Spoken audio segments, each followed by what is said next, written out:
I mean, we just came out of pandemic. It must have been really tough for everyone. I mean, it was tough for us as well.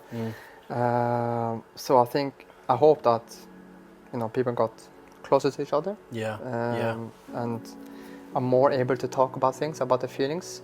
I mean, it's not always easy, but I think you will feel better afterwards.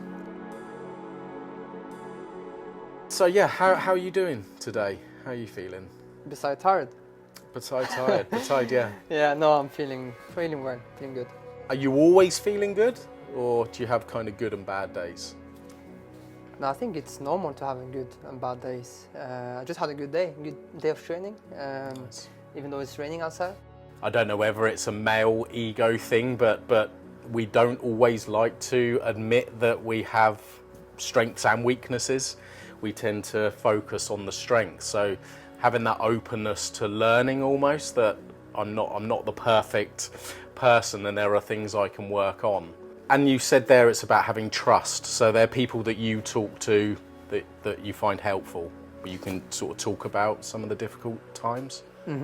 Yeah, I mean, obviously, my missus at home, my parents, siblings, especially my missus, she's the one I'm talking the most to when it comes to emotional things. I have also a guy I'm using when it comes to the football side.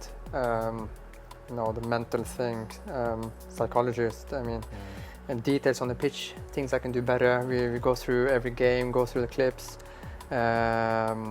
because sometimes it could be hard to move on.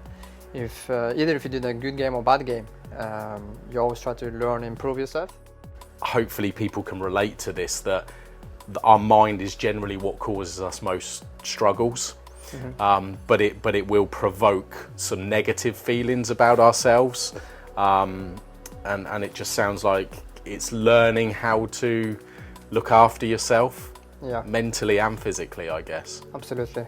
I mean, in my case, I'm talking about football now, but I mean, there's people out there who has much worse situation than I am in. With I don't know, with their work and maybe getting fired, bills. Maybe problem at home with kids, family, or relatives, or whatever. So I hope they can relate and try to focus on the positive things, try to be open-minded, to talk it through, because I mean, we just came out of pandemic. It must have been really tough for everyone. I mean, it was tough for us as well. So I hope that people got closer to each other. And are more able to talk about things, about their feelings. I mean, it's not always easy, but I think you will feel better afterwards. Obviously, you're a professional footballer, so fitness and exercise is quite an important part of your life.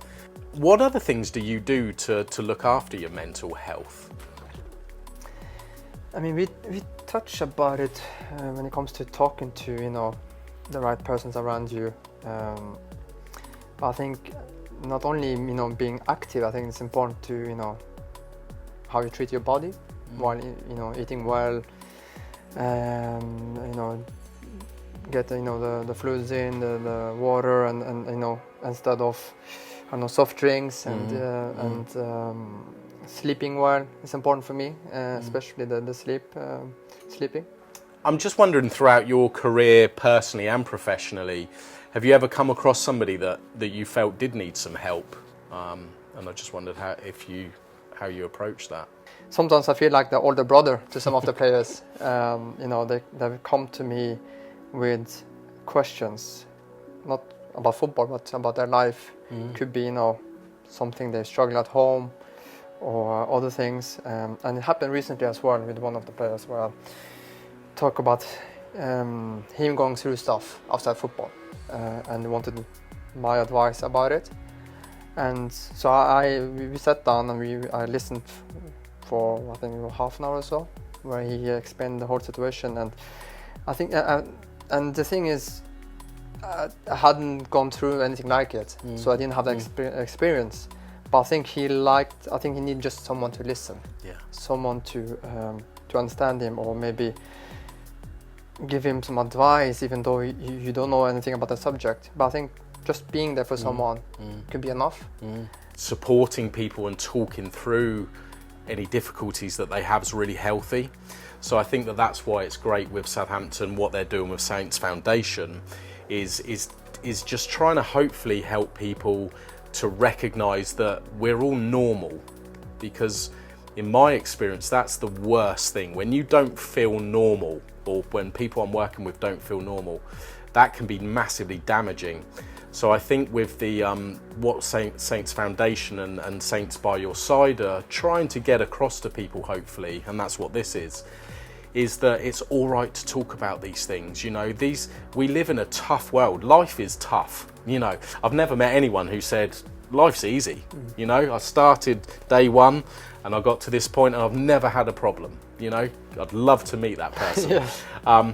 So for me, that's what the Saints by Your Side is doing, is allowing us to hopefully get in touch with people and connect with people, because it's desperate feeling on your own. And I think that if you can feel a connection with the club through the Saints by Your Side, then if that's helps one person to just, you know, talk about their issues, then that's got to be a great thing.